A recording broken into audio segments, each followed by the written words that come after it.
Dear IFM. Dear IFM. Dear IFM, ang pag-ibig ay nagbibigay sa atin ng saya at kulay sa ating buhay. Pero minsan, ang pag-ibig rin ay pwedeng maging sanhi ng ating labis na pagdurusa at kalungkutan. Ako si Celine, 35 years old. Sumulat ako sa inyo para ibahagi ang aking kwentong pag-ibig. Sa 4 na taon naming kasal ng asawa ko na si Carlo, wala naman kaming naging problema. Napakaswerte ko talaga sa kanya dahil sobrang maalaga siya at ramdam ko na mahal niya ako. Wala rin kaming naging problema pagdating sa pinansyal dahil maganda naman ang trabaho ni Carlo dahil may mga negosyo siyang naipundar at habang ako naman ay nagtatrabaho bilang isang office worker. Gusto nga rin ng asawa ko na patigilin ako sa pagtatrabaho dahil para makaiwas ako sa mga stress sa work ko at para magkaroon na kami ng anak. Masasabi ko na nasa akin na ang perpektong buhay na inaasam ng karamihan. Wala na akong ibang mahihiling pa. Ngunit, sadyang mapaglaro ang tadhana. May isang pangyayari na hindi ko inaasahan na magpapabago ng takbo ng aking buhay.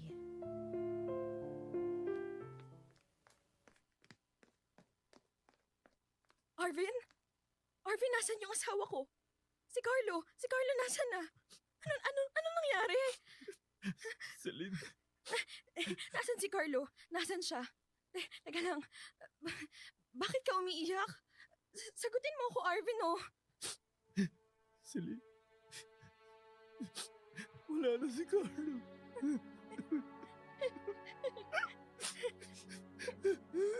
Paano wala? Hindi. Hindi pwede. Hindi patay yung asawa ko. Carlo, hindi pwede yun. Hindi. Nandito siya, Celine.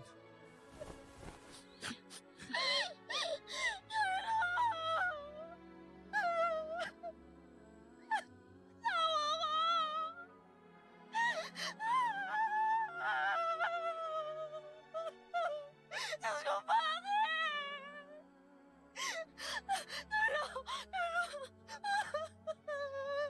Hindi ito totoo.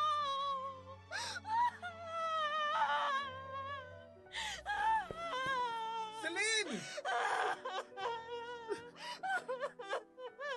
Tumba ka na! Tulungan kitang tumayo.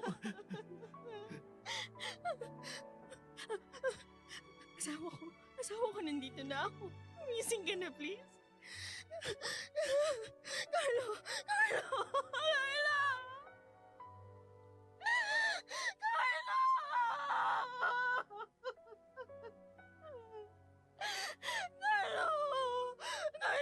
Asawa ko, gumising ka. Diyos ko, hindi ito totoo.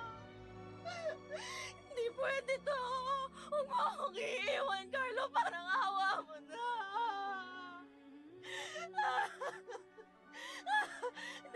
Hindi ka pwedeng mawala. Hindi pwede. Hindi.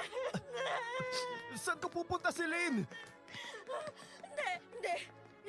Kailangan ko hanapin yung doktor. Hindi totoo to. Nasaan yung doktor? Hindi totoo. Celine, ginawa na nila lahat pero wala na talaga si Carlo. I'm so sorry. Hindi. Arvin, bitawan mo ako. Sabi ko na bitawan mo ako eh.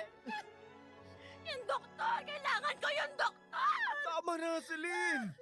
Celine! Arvin, parang awa mo na. Yung doktor, please. Parang awa mo na. Hindi ko kaya. Sabihin mo, i-revive niya ulit si Carlo. Parang awa mo na, please.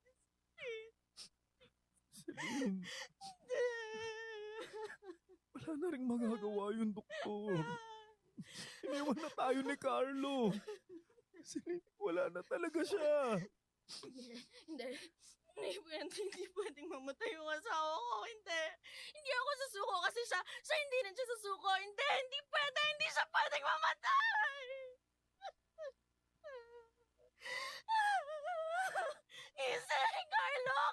Gumising ka, Celine! bumangon ka dyan. Tigilan mo na yan, Celine! Bitawan mo ako! Hindi mo naiintindihan kasi asawa ko yan eh!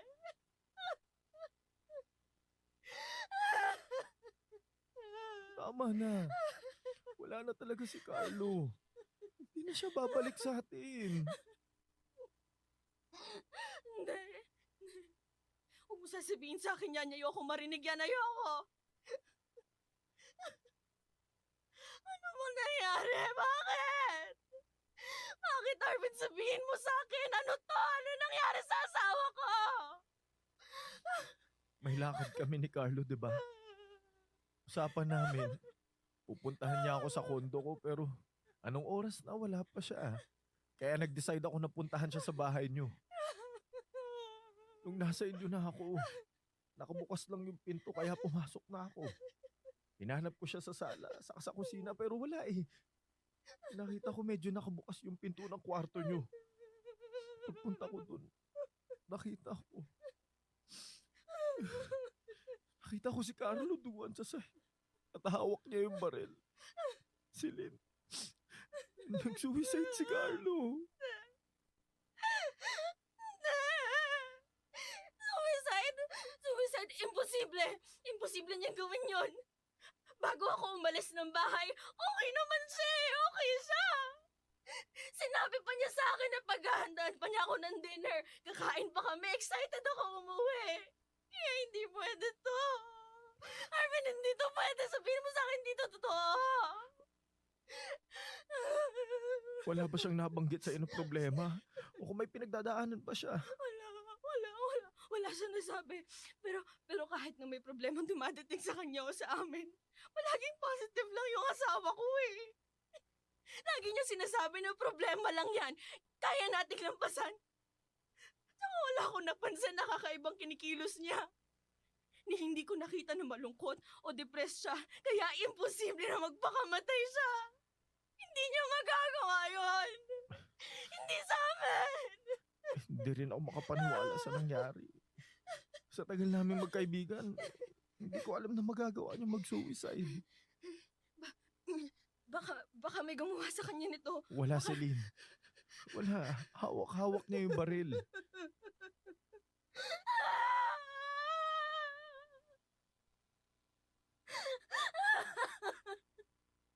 Carlo, bakit mo to nagawa?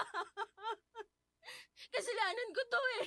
Kasalanan ko to. Hindi ko man lang napansin na may iba na pala tumatakbo sa isip mo. Na hindi ka okay. Carlo, I'm sorry. Sorry.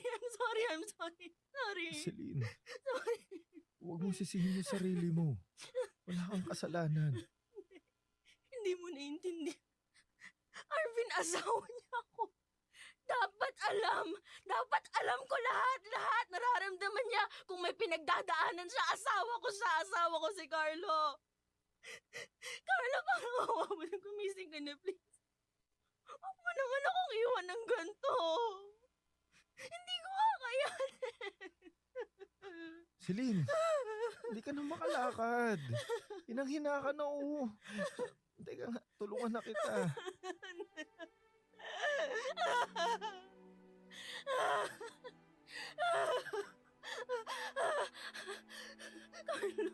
Carlo.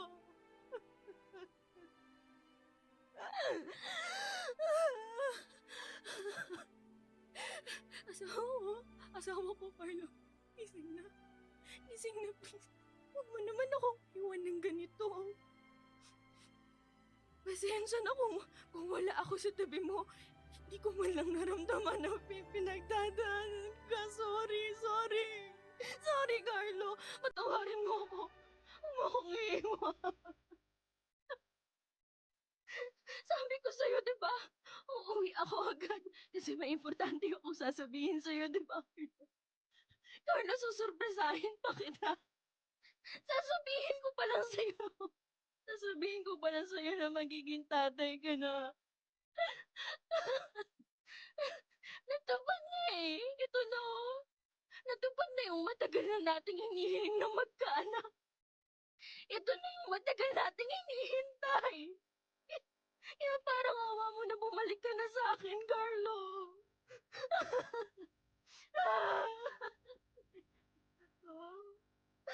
Parang awa mo na, Carlo. Bumalik ka na sa akin. Hindi. Celine. Celine. Alis ka pala.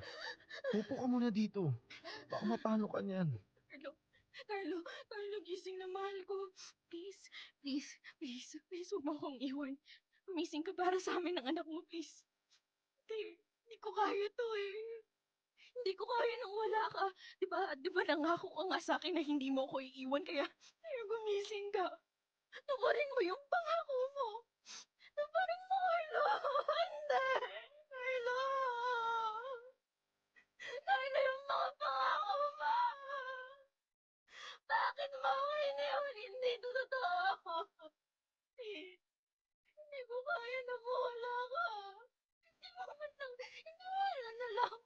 nalaman na magkakaanak na tayo. Gumising ka. Kahit bigyan mo naman ako ng pagkakataon para makausap ka man lang. Para masabi ko sa'yo na mahal kita. Sige na, please. Isa lang. Isa lang, please. Please, Carlo, parang awa mo na. Parang awa mo na. Hindi pa ako nakakapagsabi sa'yo, hindi pa pwede. Celine. Umupo ka muna. Dito lang ako sa tabi ng asawa ko. Aray ko. Celine! Celine! Tinutuko ka! Teka, tatawagin ko lang yung doktor. Baby natin ka. Baby natin.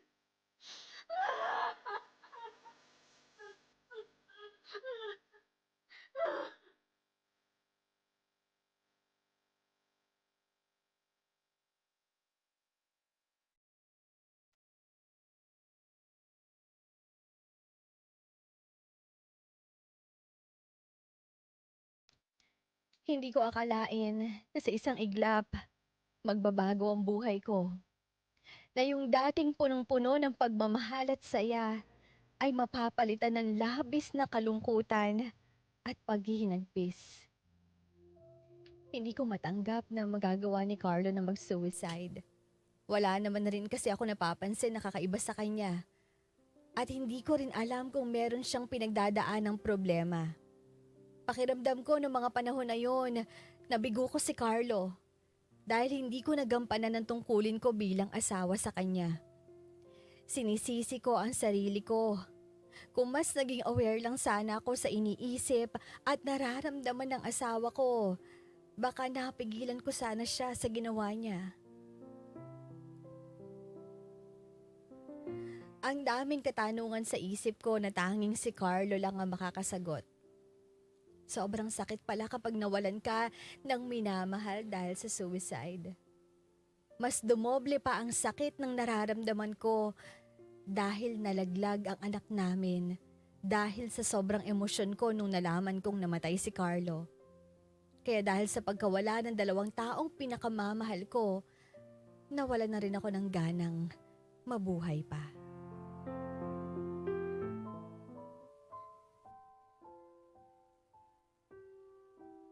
Akin na yung kutsilyo na hawak mo, Celine. Akin na yan. Hayaan mo na ako. Wala akong mamatay, Arvin. Hindi ko na kaya yung nararamdaman kong sakit. Gusto ko na lang na makasama si Carlo. Celine, sabi ng akin na yan eh. Patawad mo ako. Huwag kang mangyayalam. Akin na yan!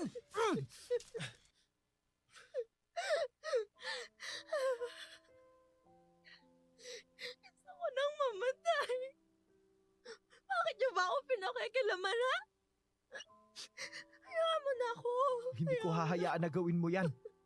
Alam ko, napakahirap ng pinagdadaanan mo ngayon. Napakasakit na mawala ng asawa at anak. Pero hindi solusyon ang pagpapakamatay, Celine. Kung hindi yun ang solusyon, ano? Ano? Wala, diba? Ako ayoko nang mabuhay. Ayoko na. Kung mamamatay ako, matitigil na lahat ng pagdurusa ko. Hindi na ako mahihirapan. Celine, Alam kong mahirap ang pinagdaraanan mo. Parang wala nang katapusan yung nararamdaman mong sakit. Pero hindi habang buhay magdudusa ka. Magiging maayos rin ang lahat. Saka madami pang rason para ipagpatuloy mo yung buhay mo. Wala na akong rason para mabuhay pa, Arvin. Simula nang namatay yung asawa at yung anak ko, wala.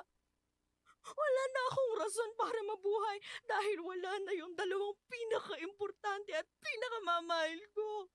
Ang gusto ko, yung mawala na rin ako para kasama ko na sila. Kaya please lang hayaan mo na ako. Huwag ka na mangialam. Huwag ka na mangialam sa mga desisyon ko. Tumabi ka dyan.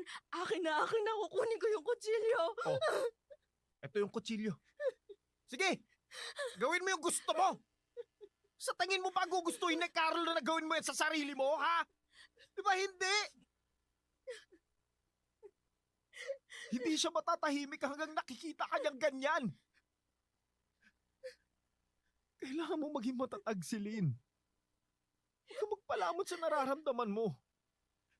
Gawin mo yun para sa sarili mo at kay Carlo.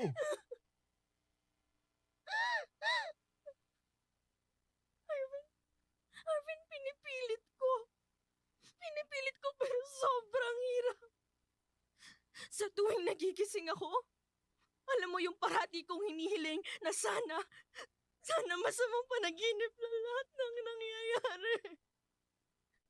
Na pagbangon at paglabas ko ng kwarto, sasalubungin ako ng asawa ko. Hindi pa siya patay. Pero hindi eh. Totoo ang lahat ng nangyayari. Hindi ko matanggap na wala na si Carlo at ang anak ko. Na kahit ano pang gawin ko, hindi ko na kayang ibalik ang buhay nila. At kahit kailan, hindi ko na sila makakasama. Hindi na. Celine, kailangan mong tanggapin na wala na sila. Ay, hindi na sila babalik. Kasi mas lalo kang mahihirapan kapag ganyan. Gusto ko man tanggapin yung nangyayari. Pero ang hirap. Sobrang sakit. Araw-araw, nilalamon ako ng lungkot at ng guilt. Kasi wala akong nagawa para sa asawa ko. Hindi ko man lang siya napigilan na gawin yon. Hindi ko pinigilan na mag-suicide siya. Wala akong nagawa para kay Carlo. Huwag mong sisihin ang sarili mo. Kasi wala ka namang kasalanan. Hindi ko akalain na isa-isang igla, babago ang lahat.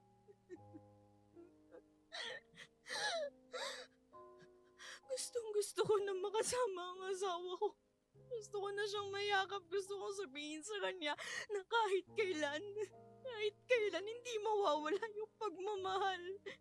Yung pagmamahal na lahat sa kanya ko gustong ibigay. Siya lang yung mamahalin ko habang buhay. Siya lang. Celine, may mga bagay na hindi natin alam kung bakit nangyayari.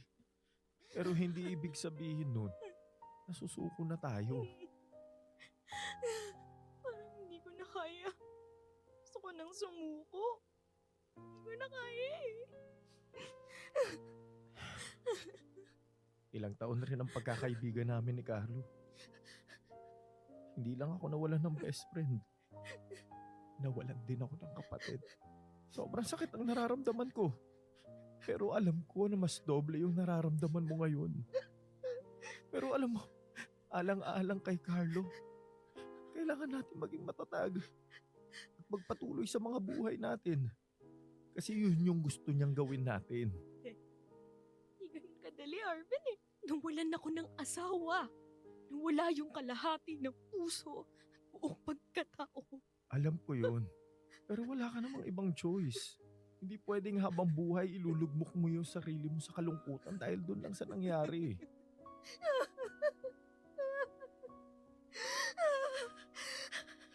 Matagal ko pa sana siyang makakasama eh.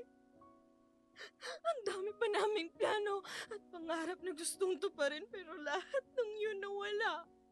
At ang pinakamasakit, Siya mismo yung nagtapos nun. Ang dami kong gustong itanong sa kanya. Bakit niya nagawa yun? Bakit isang araw, nagdesisyon na lang siyang mawala? Hindi siya lumaban para sa sarili niya at sa amin. Bakit sumuko na lang siya agad?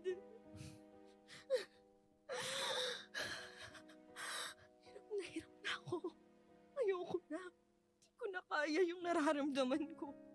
Gusto ko nang mamatay para kasama ko na lang din sila. Celine, alam ko na sobrang hirap ng pinagdaraanan mo. Miski ako, hindi ko masabi kung paano ko magiging okay ulit eh. Kasi nasa iyo yan. At kahit tulungan kita, ikaw lang mismo ang may kakayahan para malagpasan mo ang pagsubok na binigay sa'yo. Hindi ka naman binibigyan ng pagsubok ng Panginoon kung hindi mo kakayanin, di ba? Magtiwala ka sa Kanya. Magiging maayos din ang lahat, Celine. Kailangan mo maging matatag. Nawawala ako ng pag-asa na magiging maayos pa ang lahat. Hindi ko alam kung hanggang kailan ko kayang maging matatag. Hindi ko alam, Arvin, hindi ko.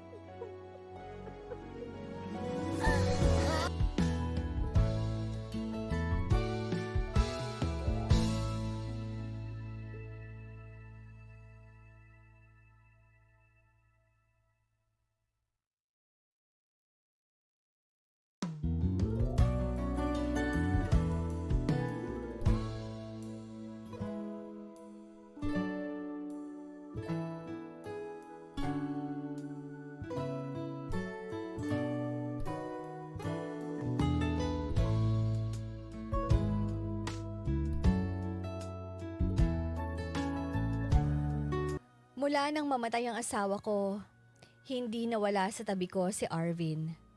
Palagi niya akong pinupuntahan sa bahay para tingnan kung okay lang ba ako. At sa tuwing nalulungkot ako, sobrang nag-e-effort siya para mapasaya niya lang ako. Mas inuuna na nga niya ako kaysa sa sarili niya at sa trabaho niya. Sinasabihan ko naman siya na hindi niya kailangan gawin yon, pero naging mapilit siya. Dahil ginagawa lang naman din daw niya yon para sa best friend niyang si Carlo. Aaminin ko na nakatulong ang pagbisi-bisita ni Arvin sa akin.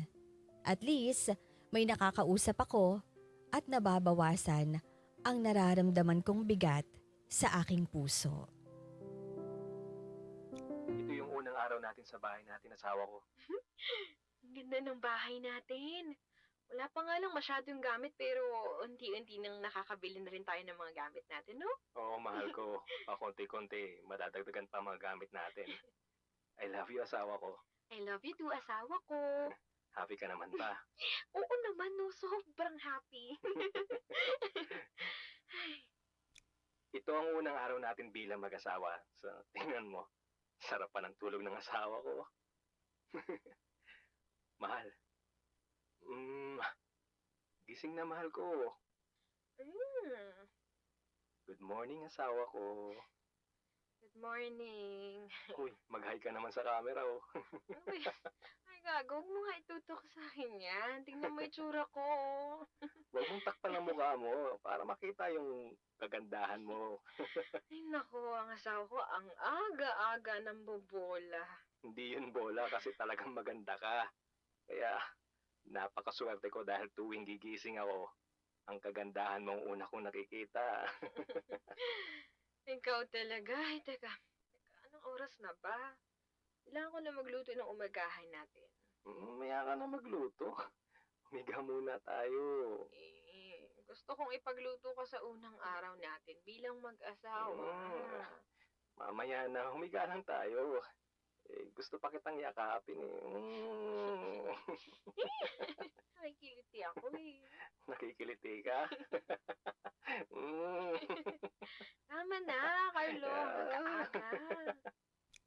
Uy, yung cellphone ko. Tama na yan.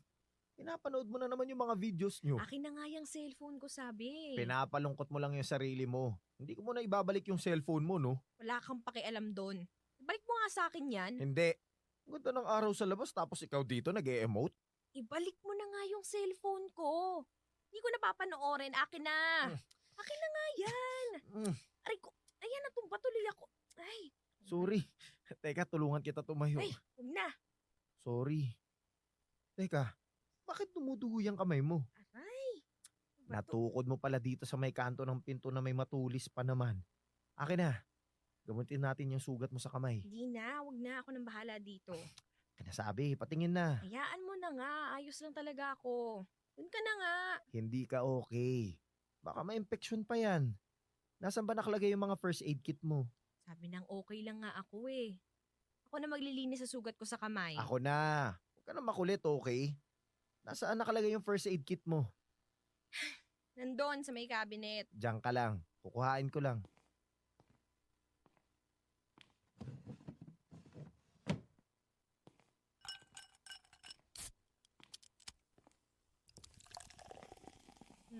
Beer. Gusto mo? Nami pa ako sa ref. Ang aga-aga, umiinom ka na kagad ng beer. Kumain ka ba bago ka uminom? Hindi. Ay nako, magkakasakit ka sa ginagawa mo eh. Tama na yan, huwag ka na uminom. Ano ba? Ano mo kanina ka pa? Akin na nga yung beer ko. Hayaan mo na nga ako. Ano ba? Kung gusto mo uminom, kumain ka muna. Eh bakit ka ba nandito sa bahay ko ha? Nangingialam ka pa sa mga ginagawa ko eh. Wala lang, gusto ko lang na-check kung okay ka lang. Gusto mong i-check kung buhay pa ako, no? Celine, huwag kang ganyan. Aka na nga yung kamay mo para malinisan na yung sugat mo. Oo, dahan-dahan naman. Kaya biglang hinahatak yung kamay ko eh. Konting tiis lang. Medyo masakit tong alcohol ha. Ay. Lalagyan ko na. Sakit. Ano ba? Dahan-dahan naman sa pagpunas. Medyo masakit eh. Okay boss. Aray! Saglit na lang to. Ayan. Nalinisan ko na. Nalagyan ko na rin ng gamot. Maya-maya ang konti, lagyan na natin ng bandage. Salamat. Uy, Arvin. Ganyan ka naman makatingin sa akin. Uy. Uy! Uy, Arvin, anong ginagawa mo? Celine.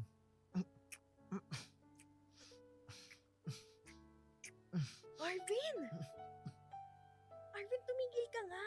Hindi tama to, mali to. Hindi mo dapat ako hinalikan. I'm sorry. Lasing ka ba, ha? Bakit mo ginawa yun? Bakit mo ko hinalikan? Sorry. Hindi ko napigilan yung sarili ko, Celine. Huwag mo nang uulitin yung ginawa mo, ha? Celine, Ano? matagal ko nang gustong sabihin sa to eh. Alam ko hindi pa to yung tamang oras para sabihin ko kung ano yung nararamdaman ko para sa'yo. Celine, mahal kita. Matagal na. Hindi mo ko pwedeng mahalin. Best friend mo si Carlo at asawa ko siya. Hindi tayo para sa isa't isa, no? Celine, halos 1 taon na mahigit na wala si Carlo. Kung iniisip mo na baka kung ano isipin ng iba tungkol sa magiging relasyon natin, wala na silang pakialam doon. Hindi naman natin niloloko si Carlo dahil patay na siya. Hindi dahil doon, Arvin. Kahit wala na si Carlo, siya pa rin ang mahal ko at siya lang ang mamahalin ko. I'm sorry, Arvin. Lahat gagawin ko para magkaroon ako ng lugar dyan sa puso mo. Magagawa mo rin ako mahalin, Celine. Kahit gaano mang katagal, baka kaya kong magantay sa'yo. Hanggang maging ready ka na magmahal ulit, na mahalin ako. Huwag ka nang umasa dahil kahit kailan, hindi mangyayari yun. Tanggapin mo na, Arvin. Si Carlo lang ang una at ang huli kong mamahalin. Siguro nga kahit kailan, hindi mawawala yung pagmamahal mo kay Carlo. Pero sana magawa mong buksan yung puso mo para sa akin. I'm really sorry. Hanggang maaga pa. Pigilan mo na yung nararamdaman mo para sa akin. Ng kaibigan lang talaga ang maibibigay ko sa'yo. Umalis ka na, Arvin. Celine, maniwala ka. Sinubukan kong pigilin na mahalin ka. Pero habang lalo kong pinipigilan, mas lalo kitang minamahal. Huwag mo sanang tuluyang isarado ang puso mo. Huwag kang magpakulong sa nakaraan. Deserve mo na maging masaya ulit, Celine. Huwag mo sanang pagdudahan yung pagmamahal ko para sa iyo. Mahal na mahal kita. Pag-aantay ako hanggang sa maging ready ka. Hanggang sa kaya mo na akong mahalin. Kahit gaano katagal, pag-aantay ako.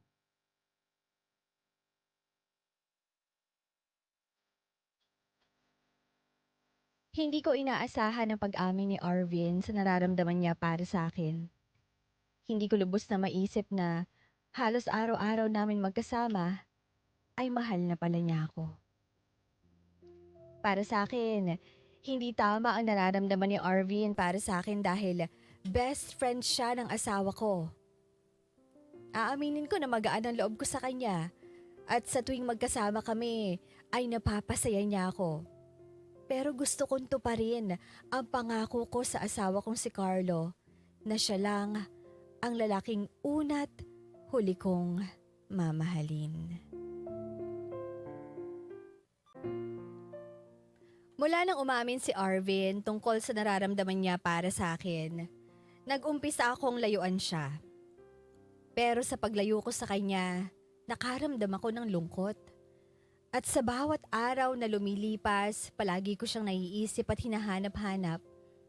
Doon ko na nga na-realize na may espesyal na nararamdaman na rin pala ako para kay Arvin. Sa totoo lang, hindi ko alam ang gagawin ko nung mga panahon na yon.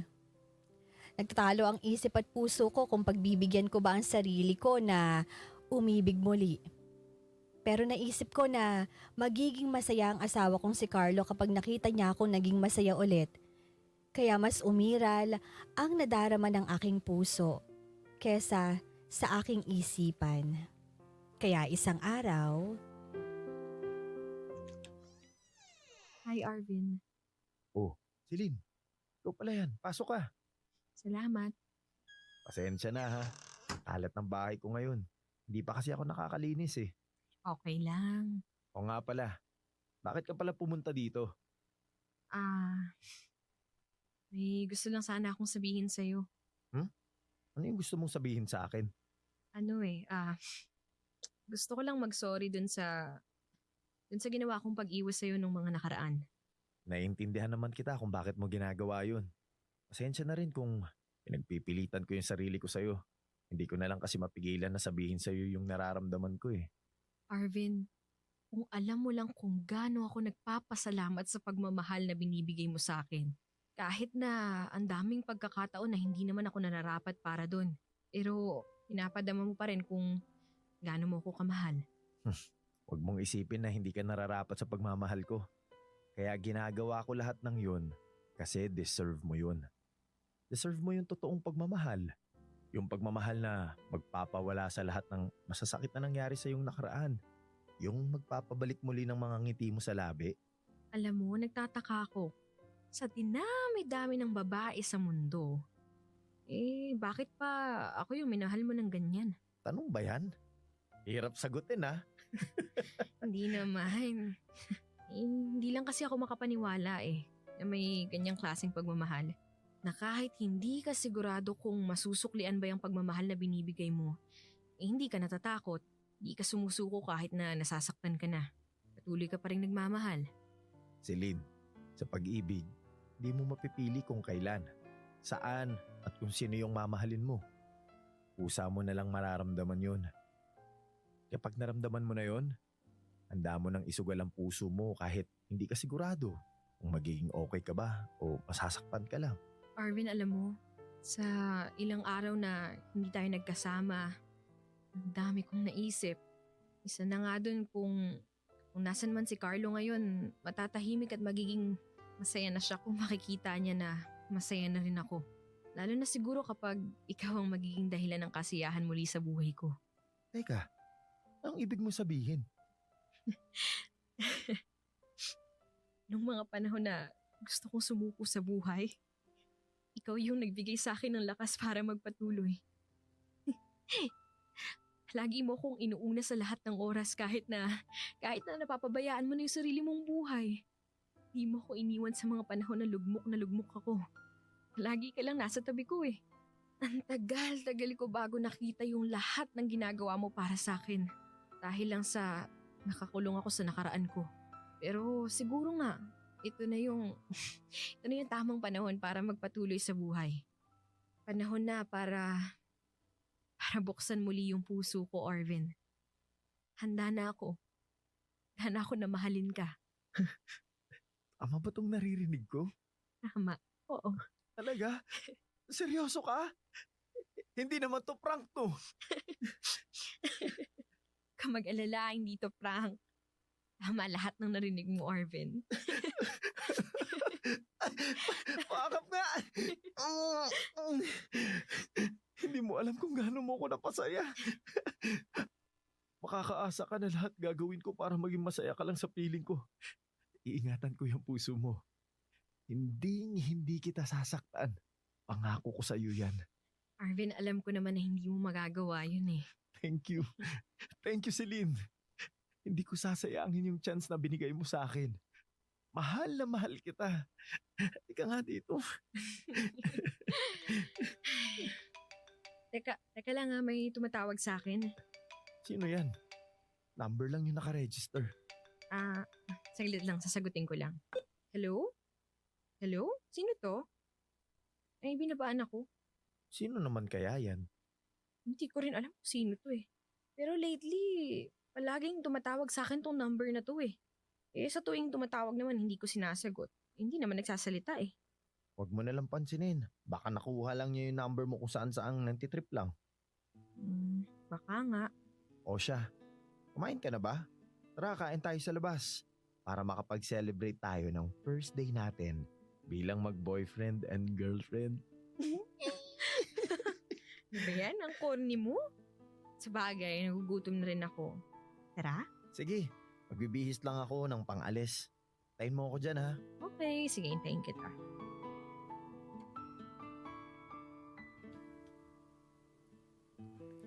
Nagdesisyon ako na buksan ang puso ko para magmahal muli.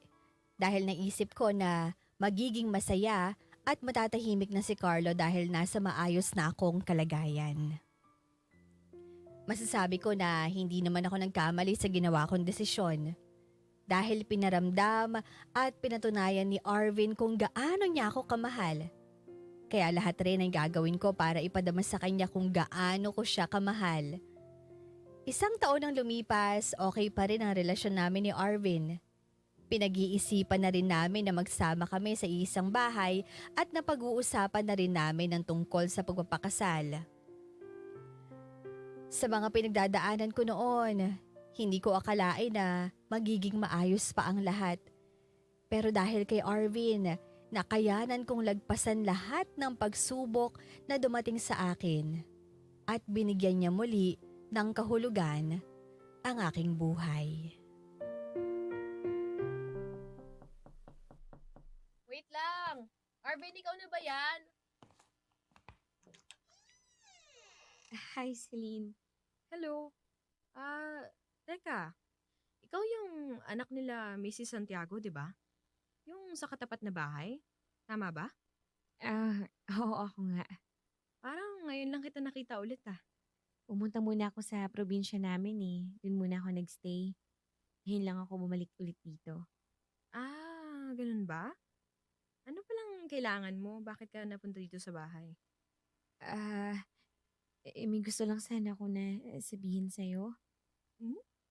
Ano yung gusto mong sabihin? Bago ko sabihin, ikaw lang ba mag-isa sa bahay ngayon?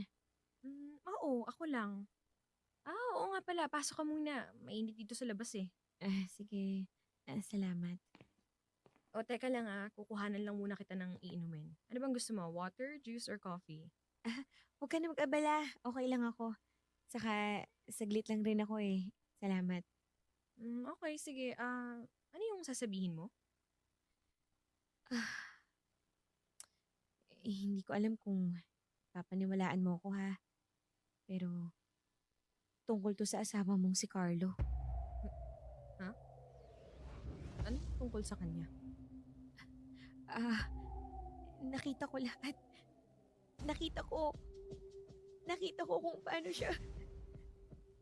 niya pinatay.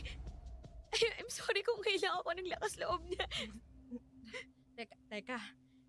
Tama ba yung narinig ko? Pinatay yung asawa ko? Nagkakamali ka ata. Nag-suicide si Carlo. Hindi siya nag-suicide. Nakita ko mula sa kwarto ko na nasa balcony si Carlo at yung kinakasama mo ngayon na lalaki. Si Arvin. Oo, siya nga. Nakita ko na may pinagtatalunan sila. Pumasok sa loob si Carlo. Wala pang 5 minuto. May narinig akong tunog ng baril. Tapos nakita kong lumabas si Arvin na puro dugo yung kamay niya. Celine, yung boyfriend mo yun, yung pumatay sa asawa mo. Hindi. Totoo yan. Best friend niya si Carlo. Tinuturing niyang parang kapatid, kaya hindi niya magagawa yun. Tsaka, paano ko makakasigurado na totoo yung sinasabi mo? Baka gawa-gawa mo lang yan eh. Nagsisinungaling ka lang. Hindi ako nagsisinungaling. At hindi ko gawa-gawa lahat ng sinasabi ko. Totoo ang sinabi ko. Ang tagal kong tinago. Kasi natatakot ako na baka pag nagsalita ako naman yung isunod na patin. Ilang beses kong sinubukan na sabihin sa'yo. Tumatawag ako sa'yo. Pero sa tuwing sinasagot mo, nawawala yung lakas ng loob ko magsalita eh.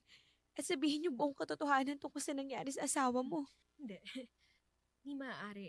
Kung totoo man yung sinasabi mo na hindi nag-suicide si Carlo at may pumatay sa kanya, hindi. Hindi pa rin si Arvin yun eh. Hindi. Alam mo, baka gusto mo nang siraan si Arvin.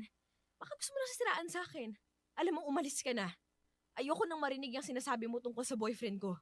Celine, maniwala ka. Hindi siya yung taong inaakala mo. Masama siyang tao. Siya ang pumatay sa asawa mo. Mapitawan mo nga ako. Kilala ko si Arvin. Hindi niya magagawa ang binibintang mo sa kanya. Kaya tumigil ka na. Huwag ka na mag-imbento ng mga kwento, pwede ba? Sigurado ka ba na kilala mo talaga siya, ha? Celine, wala akong motibo para siraan siya sa'yo. Alam ko mahirap paniwalaan yung sinasabi ko ngayon. Pero yun yung totoo. Nakita ko yung nangyari. Tama na. Wala ka namang sapat na pruweba eh. Malay ko ba kung gawa-gawa mo lang yan? Wala nga siguro pero sana paniwalaan mo ko. Kung hindi ka naniniwala, bakit hindi mo tanungin mismo sa kanya? Isipin mong mabuti yung sinabi ko. Buksan mo yung mga mata mo. Huwag kang magpaloko sa kabaitan na pinapakita niya sa'yo. Patawarin mo kung yung ko lang sinabi yung mga nalalaman ko. I'm so sorry. Mag-ingat ka na sa kanya, Celine. Aalis na ako. Diyos ko. Carlo. Si Arvin nga ba yung may kagagawan ng pagkamatay mo? Diyos ko, anong gagawin ko?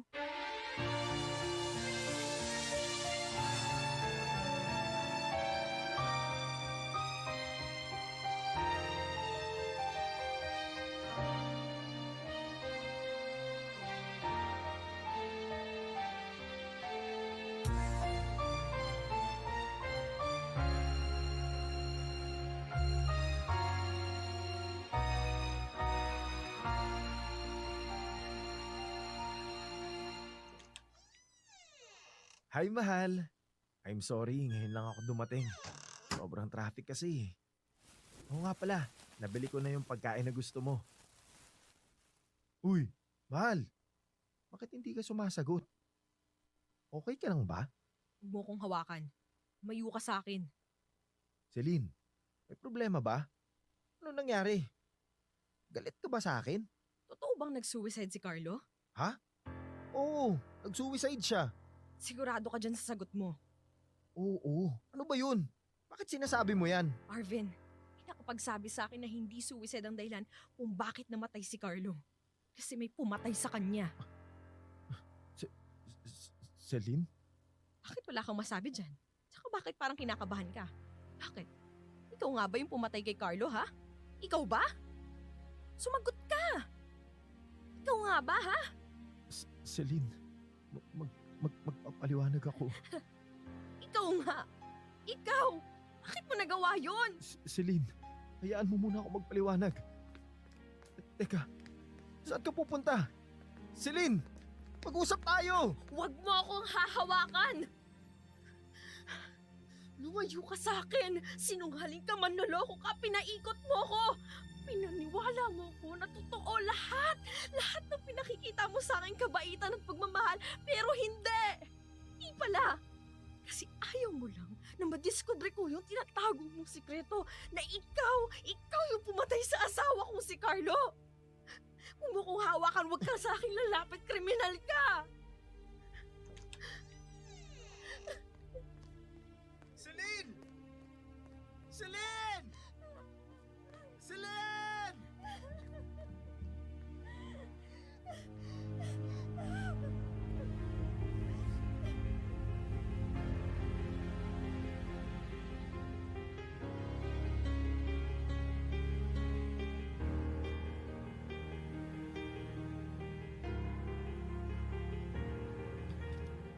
Hindi ko ma-explain ang nararamdaman ko noong mga panahon na yon.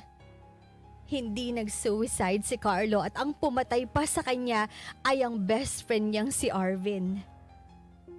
Gulong-gulo ang isip ko noon. Gusto kong isipin na baka mali lang ang nalaman ko pero hindi. Si Arvin ang dahilan kung bakit nawala ang taong pinakamamahal ko. Sa ilang taon na dinamayan ako ni Arvin dahil sa pagkawala ng asawa ko, lahat pala ng pinakita at pinaramdam niya sa akin ay kasinungalingan lang para mapagtakpan niya ang krimen na ginawa niya. Sa nalaman ko tungkol sa ginawa ni Arvin, kung dati pagmamahal ang nararamdaman ko para sa kanya, napalitan yon ng puot at galit. Gusto kong bigyan ng hustisya ang nangyari sa asawa ko. Kahit mahirap at napakadelikado, lahat ay gagawin ko para makulong lang sa bilangguan si Arvin. Salamat, Celine, na pumayag kang puntahan kita ngayon para makapag-usap tayo. Wala nang paligoy-ligoy. Bakit mo nagawang patayin yung kaibigan mo? Bakit mo nagawa sa kanya yun? May pera siyang pinagkatiwala sa akin. Pero hindi ko sinasadya na magamit at maubos lahat yun. At saan mo dinala yung perang pinagkatiwala niya sa'yo, ha? Noong mga panahon na yun, nalulung ako sa bisyo. Doon nagastos lahat ng pera. Sinabi ko naman sa kanya na ibabalik ko lahat ng perang nakuha ko pero pinagbantaan ako ni Carlo. Na pwede niya akong ipakulong at kung ano-ano pang masasakit na salita ang sinabi niya sa akin. Kaya, nandilim yung paningin ko. Hindi ko sinasadya na mabaril siya. Tatakutin ko lang sana siya eh. Akala ko walang bala yung baril pero mayroon pala. Hindi ko sinasadya mapanil at mapatay siya. Maniwala ka sana, Celine. Hindi ko gusto yung nangyari. Tinuring kang parang kapatid ni Carlo. Napakabait niya sa'yo eh. Tapos dahil sa pera, tinapos mo yung buhay niya. Celine, hindi ko naman sinasadya yung nangyari. Maniwala ka sa akin. Hindi ko gustong mamatay siya. Hindi mo ginusto? Kung hindi mo ginusto yung nangyari, bakit hindi mo sinabi sa akin o sa mga pulis yung totoong nangyari? Pinalabas mo pa na nag-suicide si Carlo para mapagtakpan niyang ginagawa mo? Napangunahan ako ng takot kaya hindi ko nasabi eh. Kaya ba mas pinili mo na lang na itago at lokohin ako, ha? Akala mo, kahit kailan hindi mabubunyag yung katotohanan? Celine, hindi naman sa ganun pero... Masakit? Masakit ba, ha? Yung sakit na nararamdaman mo ngayon, kulang pa yan! Kulang pa yan sa sakit na nararamdaman ko nung pinatay mo si Carlo! Kulang pa yan! Kulang yan sa lahat! Hindi ko sinasadya yung nangyari. Hayop ka! Hayop ka! Pinatay mo si Carlo! Niloko mo pa ako! Pati ako ginamit mo para pagtakpan yung ginawa mong krimen! Celine, I'm so sorry. Hayop ka! Hayop ka!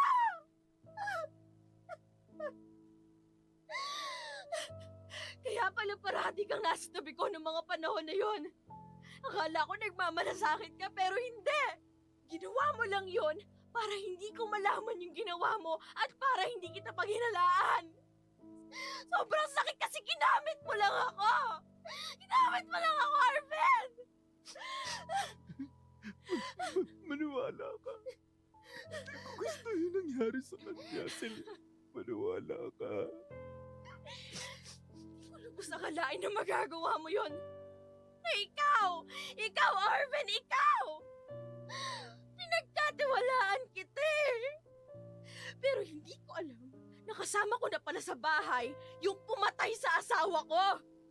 Pinatay mo yung asawa ko dahil lang sa pera na best friend mo! Best friend mo si Carlo! Napakabait nung tao sa'yo, tinuring kang parang kapatid!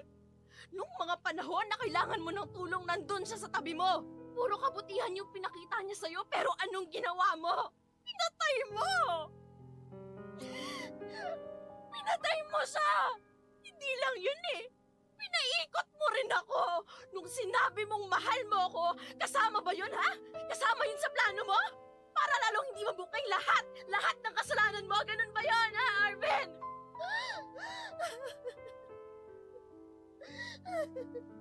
Celine, mahal kita. Huwag mo sanang pagdudahan yung pagmamahal ko. Kasi lahat ng pinakita ko, lahat yun totoo. Pati yung nararamdaman ko para sa'yo. Kahit ano pang sabihin mo, lahat ng lumalabas sa bibig mo, pakiramdam ko lahat yun kasinungalingan. Saka ako? Mahal mo? Kung talagang mahal mo ko, sasabihin mo sa akin yung totoo. Sa ilang taon na magkasama tayo, hindi mo sinabi sa akin na ikaw ang may gagagawa ng pagkawala ni Carlo. Na all this time, akala ko nag-suicide siya pero hindi pala. Pinatay siya ng best friend niya. Ikaw ang nakakita ng paghihirap ko, pero anong ginawa mo, ha? Tinago mo lang. Tinago mo. Pinaikot-ikot mo lang ako sa palad mo, Arvin. Alam mo kung anong pinaka-pinagsisisihan ko sa lahat, ha? Na minahal kita. Ayoko nang makita ka kahit kailan. Arvin, kinasusuklaman kita! Celine, alam kong malaki ang kasalanan ko sa'yo at kay Carlo. Pero please lang, huwag mo sanang sabihin sa mga pulis yung nangyari. Ayokong makulong. Parang awa mo na, Celine. Ang kapal nga naman ng mukha mo, no? Sagad na sagad sa butay ang kasamaan mo, Arvin. Naririnig mo ba yung sarili mo? Hindi mo ako madadaan sa paawa-awa mo. Ang dapat sa'yo, mabulok sa kulungan. Para pagbayaran mo lahat-lahat ng ginawa mo.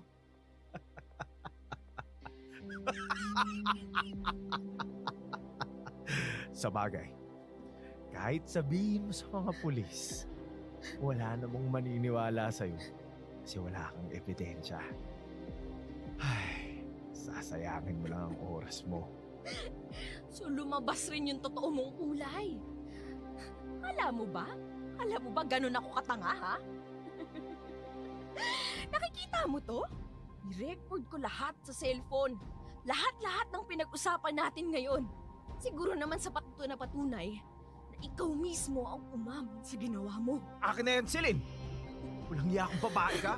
Gusto mo ikaw yung sunod ko sa asawa mo, ha? Bitawan mo ako! Sinabing bitawan mo ako eh! Ay! Sinugatan mo yung braso ko. Walang hiya kang babae ka. Sige, subukan mong lumapit. Hindi ako mag-aalala na isaksak sa'yo tong kutsilyo na hawak ko. Teka, bakit may pulis sa labas? Bago ka pa pumunta dito, tumawag ako sa kanila. Nireport ko na pupunta ka dito. Hindi pa tayo tapos, Celine. Babalikan kita. At sisiguraduhin kung makakasama mo na yung magaling mong asawa.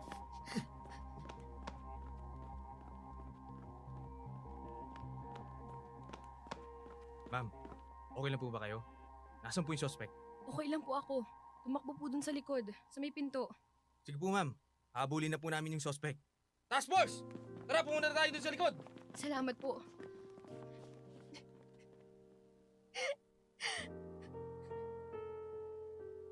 Carlo, I'm sorry. I'm sorry kung natagalan. Ngayon ko lang nalaman kung ano yung totoong nangyari sa'yo.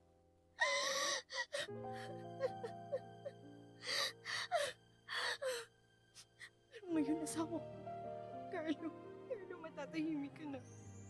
Nakuha mo na yung hustisya na nararapat para sa'yo. Asawa ko. Carlo, matatahimik ka na.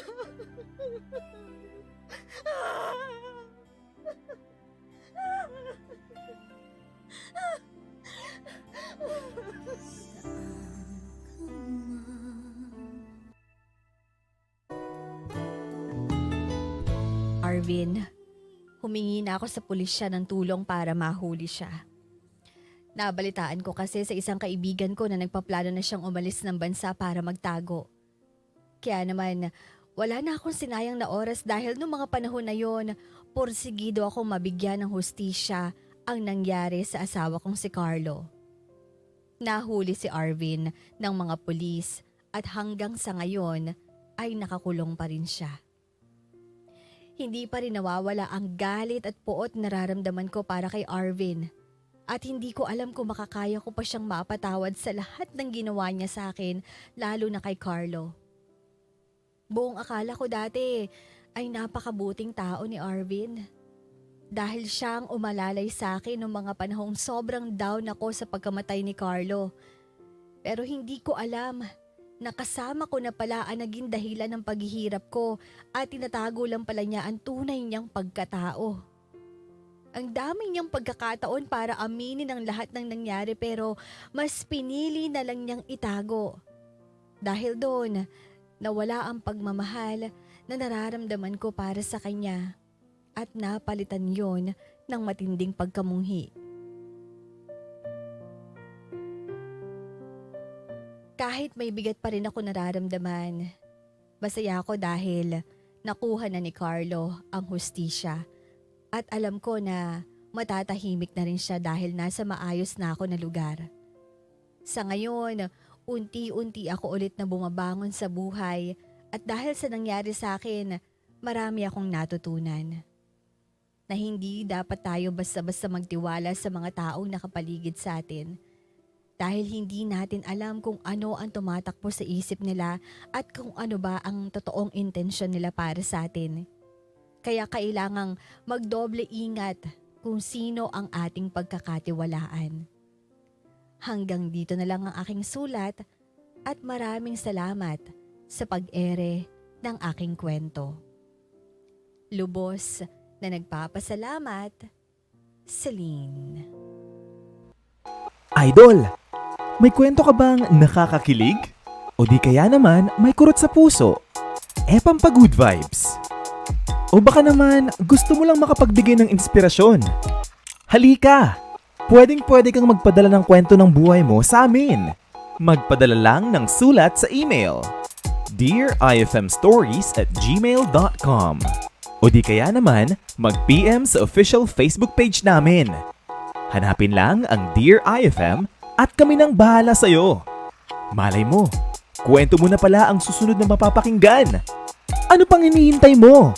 Ikwento mo na yan dito sa amin sa Dear IFM, kung saan una ang kwento mo.